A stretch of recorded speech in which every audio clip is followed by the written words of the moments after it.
Hey, this is Anney. And Samantha. And welcome to Stuff I Never Told You, a production of iHeartRadio.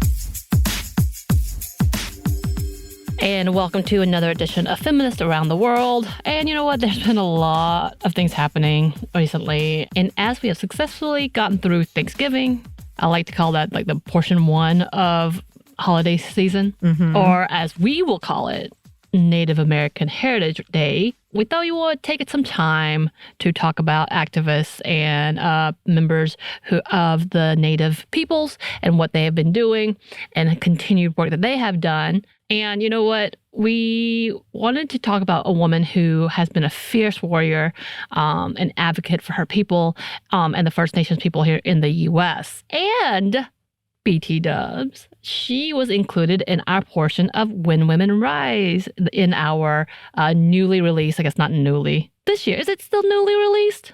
I don't know anymore. It feels like ages ago. Everything does. I pulled it up recently, our manuscript. So the way we were working on it, I was like, wow, this feels like forever. I'm glad it's still in here.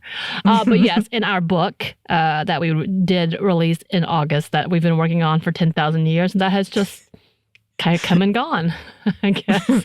But we did talk about her and her organization in that portion. And with the organization she co-founded known as WARN, or Women of All Red Nations. And as in fact, we wanted to read a little excerpt from the book. Yes. Anney, I think you read this part in our audiobook, didn't you?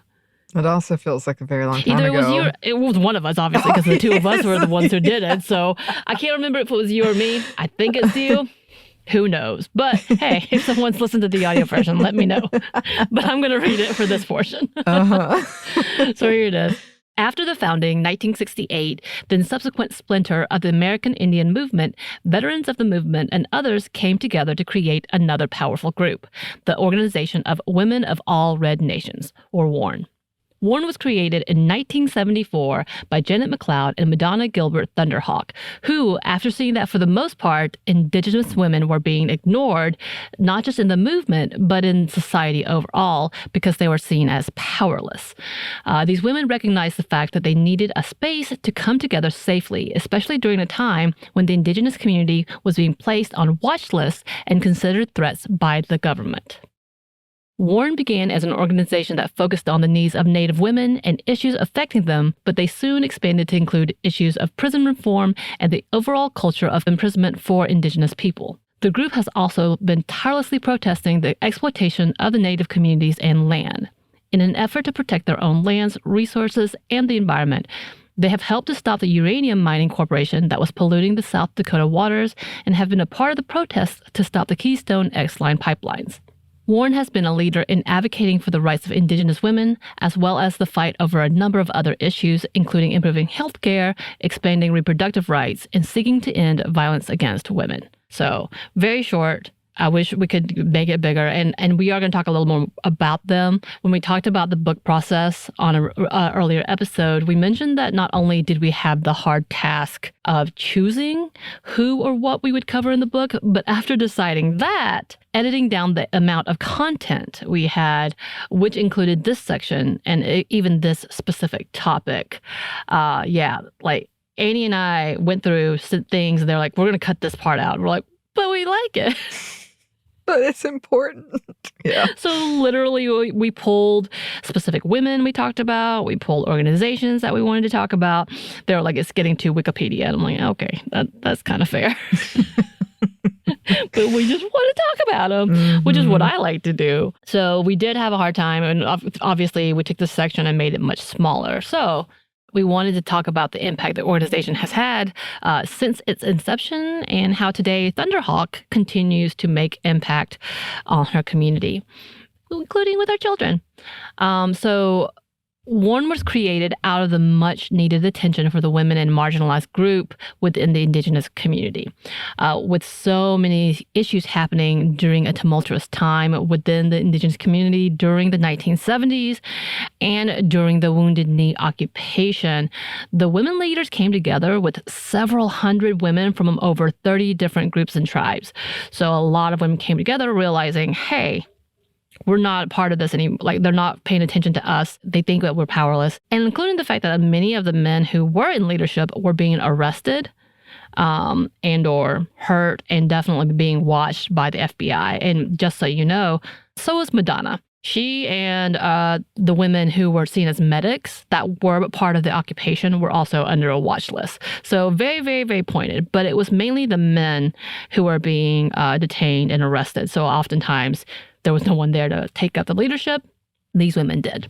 And during this time, they not only took up the leadership of their communities, but also helped bring focus on the injustices that affected the women, specifically including the forced sterilization of many of the indigenous women during that time. And there's a lot of conversation. We've talked about it as, in fact, my first episode with Behind the Bastards, we talked about eugenics and forced sterilization of women, specifically with bad types of birth control and or coerced surgeries, all these things that were obvious ways to control a population. And yes, it's not a conspiracy theory. They actually did this to a lot of marginalized groups, especially to the native indigenous groups here in the U.S. So they said specifically in Wikipedia, sorry, so this is, I'm like, this is all together here, so I'm going to put it here, but I did want to read this. It says, in 1976, the U.S. General Accounting Office found that from 1973 to 1976, 3,406 Native American women underwent coerced sterilization procedures in just 4 of the 12 IHS service areas. Out of these 3,406 women, 36 of them were under the age of 21. These 36 young women were sterilized in direct violation of a court order stating the minimum age of sterilization procedures to be 21. The total number of coerced sterilizations during the period across all 12 IHS areas was estimated to be roughly 3,000 per year. And so a lot of this conversation was happening after the fact. And there were people noticing things were happening, why this was happening. And this doesn't even include Native children being taken away from families and being put into very white, very non-Native homes for a reason.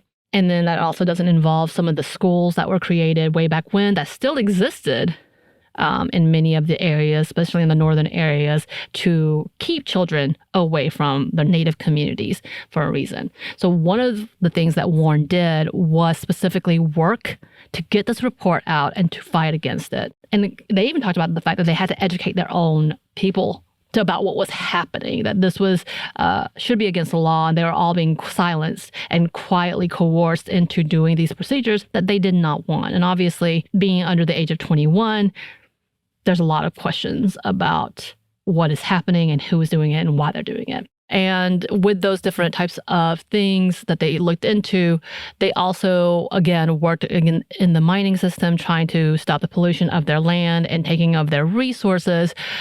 Yes, they were a part of the protests and political actions that include the Wounded Knee occupation, which killed several people, including FBI agents.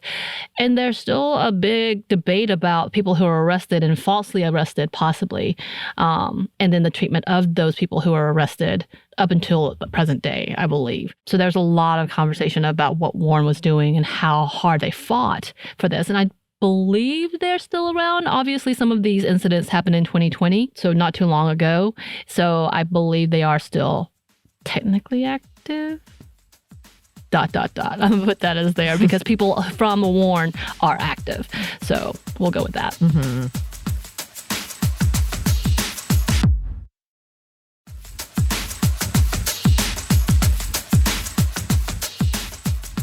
And then here's a quote about what she's been doing since then. It's from a 2022 interview with womensenews.org. It says, as she moved forward, her work as a frontline protester and reformer evolved. She doesn't like the word activist, saying it's overused. She co-founded Women of All Red Nations, WARN, which focused on Native women's issues. She also co-founded the Black Hills Alliance to fight uranium mining on sacred Lakota land. She helped establish a survivor school, an alternative to government-run schools, where culturally relevant teachings about topics like tribal sovereignty were the norm. She currently works as a tribal liaison for the Lakota People's Law Project, which, quote, partners with Native communities to protect sacred lands, safeguard human rights, promote sustainability, reunite Indigenous families, and much more. And this is a quote from Thunderhawk. "Your work changes as you age. I'm still busy.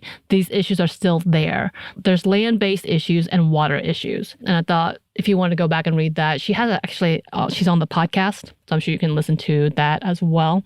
She has been working still. Like at 83, she is still trucking with her activism, which she doesn't love, but with her work and continued fight for that. She has been doing this 4 years and been very loud and proud about it. And of course, she's been recognized for her work, including being written about, including in our book, but also in documentaries and film, including a documentary that was released in 2021 titled Warrior Women. And here's a quote about that. "Now, 40 years later, Madonna is moving into the twilight of her life, fighting the inevitable slowing she dreads. She constantly worries aloud who she will, quote, pass the torch to.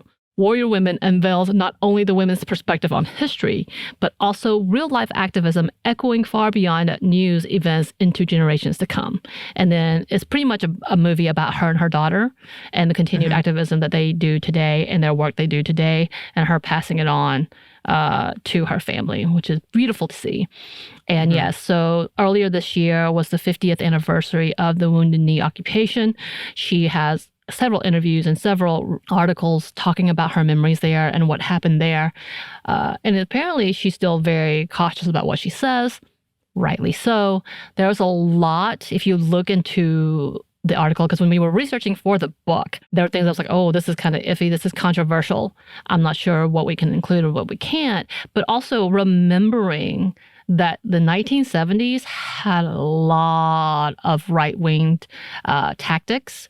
And like we know it today still. Like what we see as propaganda versus what was the truth, and how slowly things are coming out, especially during a time that didn't have a lot of social media or didn't give voice to Native communities and Native people. So trying to decipher through all of that is a whole issue. So, and I'm sure she is still concerned about her safety and being watched. Yeah.